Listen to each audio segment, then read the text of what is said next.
Magandang gabi po, Tito Juan.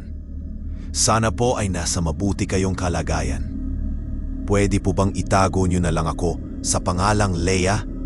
Gusto ko lang pong ibahagi itong isang karanasan ko na hindi ko talaga malilimutan. Nangyari po ito mga ilang taon na rin ang nakalipas noong nagbakasyon ako sa probinsya ng lola ko sa may bandang Visayas. First time ko pong magstay doon ng matagal. Mga isang buwan din siguro yun.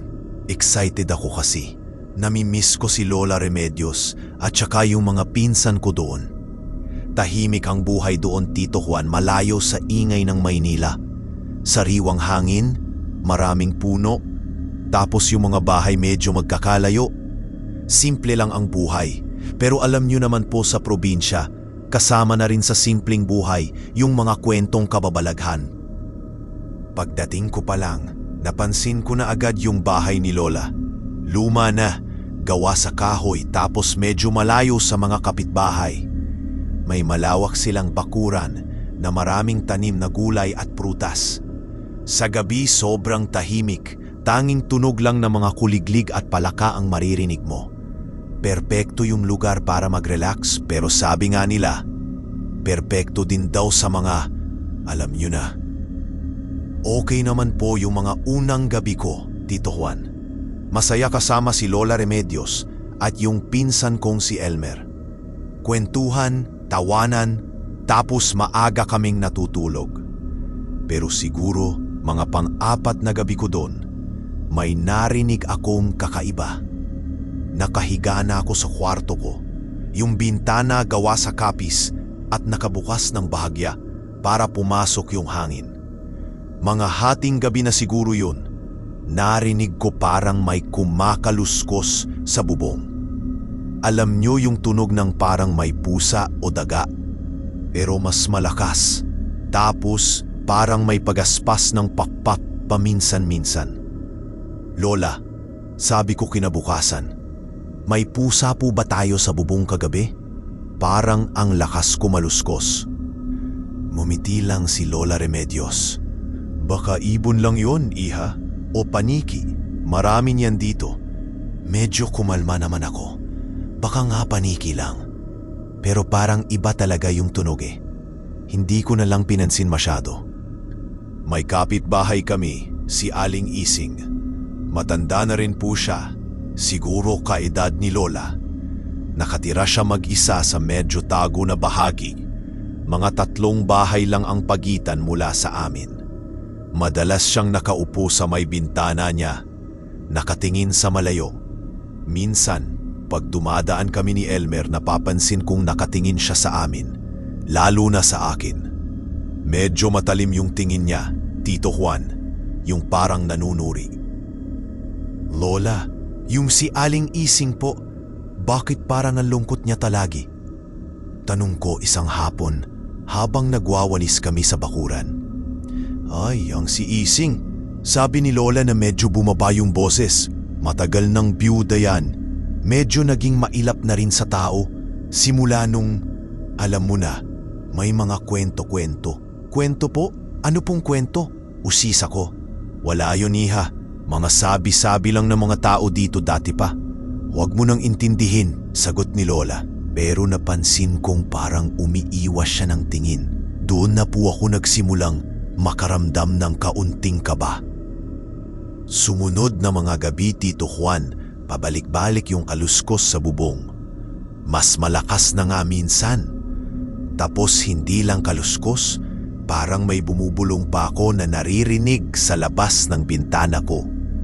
Hindi ko maintindihan. Parang hangin lang, pero parang may sinasabi. Isang gabi, nagising ako kasi parang may kumakalampag naman sa bintana ko. Dahan-dahan akong sumilip. Madilim sa labas, pero sa ilalim ng konting liwanag ng buwan, parang may nakita akong malaking ibon na itim na nakadapo sa sanga ng puno ng mangga malapit sa bintana. Sobrang laki po, Tito Juan, hindi pangkaraniwang ibon. Tapos parang nakatingin siya diretso sa bintana ko. Kinilabutan ako. Dali-dali kong sinarado yung pintana at nagtalokbong ng kumot. Nanginginig ako sa takot. Kinaumagahan, kinwento ko agad kay Lola at Elmer. Si Elmer, medyo matapang-tapangan. Baka huwago lang yon, Ate Lea. Malalaki talaga yung iba dito. Pero si Lola Remedios, seryoso yung muka. Lea, mamayang gabi, magsabit tayo ng bawang sa mga bintana. Maglagay ka rin ng asin sa paligid ng higaan mo. Lola naman, naniniwala po kayo dyan? Sabi ko. Kahit na sa totoo lang, natatakot na talaga ako. Mas mabuti ng sigurado, iha. Wala namang mawawala, sabi ni Lola. Sinunod namin yung sinabi ni Lola. Nagsabit kaming mga buo-buong bawang sa lahap ng bintana at pinto. Naglagay din ako ng asin sa ilalim at paligid ng papag ko. Si Elmer naman, naglabas ng itak ni Lolo na nakatago lang daw. Bantayan natin mamaya, ate, sabi ni Elmer. Pag narinig natin ulit, sisilipin natin. Medyo natawa ako sa tapang niya, pero at least may kasama ako. Si Lola naman, nagdasal ng nagdasal bago kami matulog.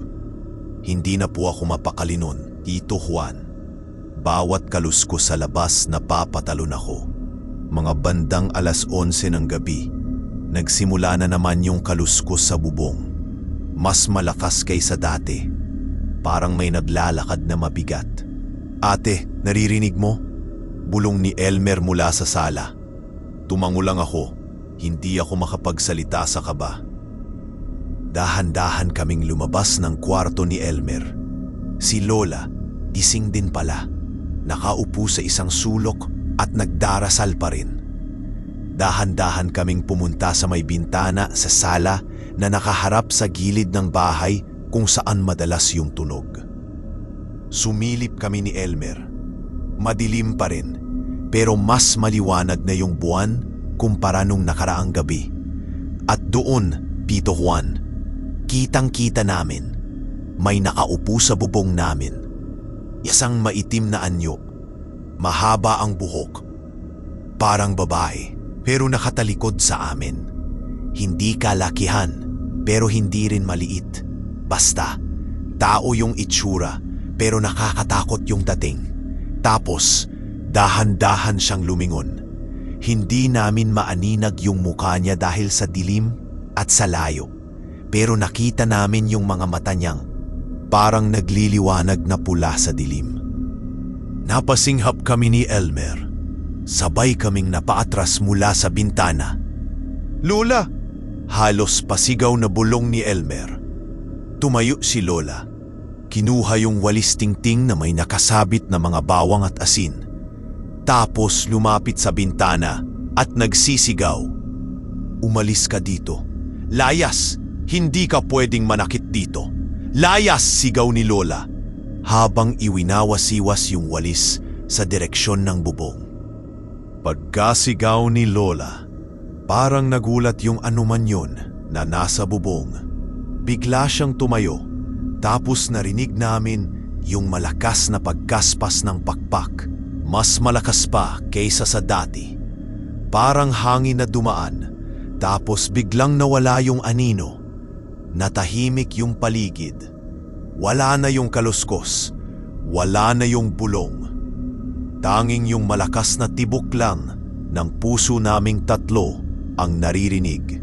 Nanginginig pa rin si Lola, pero niyakap niya kami ni Elmer.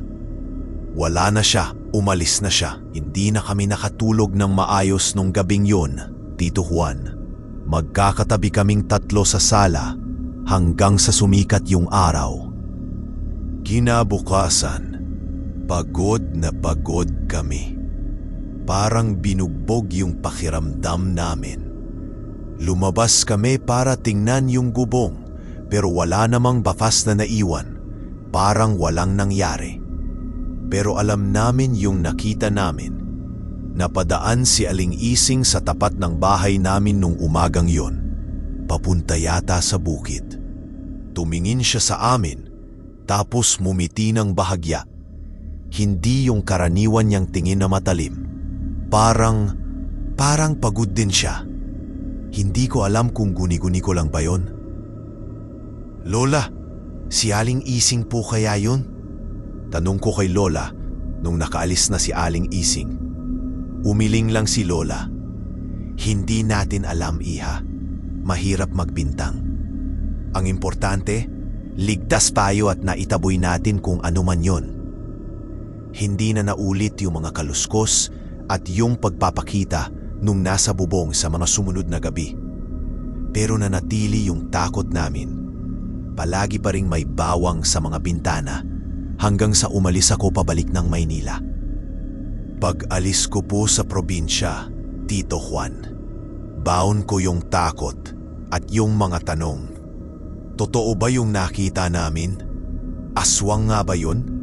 Si Aling Ising nga kaya? Hindi ko na po nalaman ang sagot. Si Lola ayaw ng pag-usapan masyado.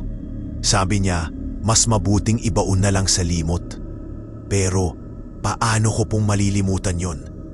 Yung itsura niya sa bubong, yung pulang mata, yung pagaspas ng pakpak.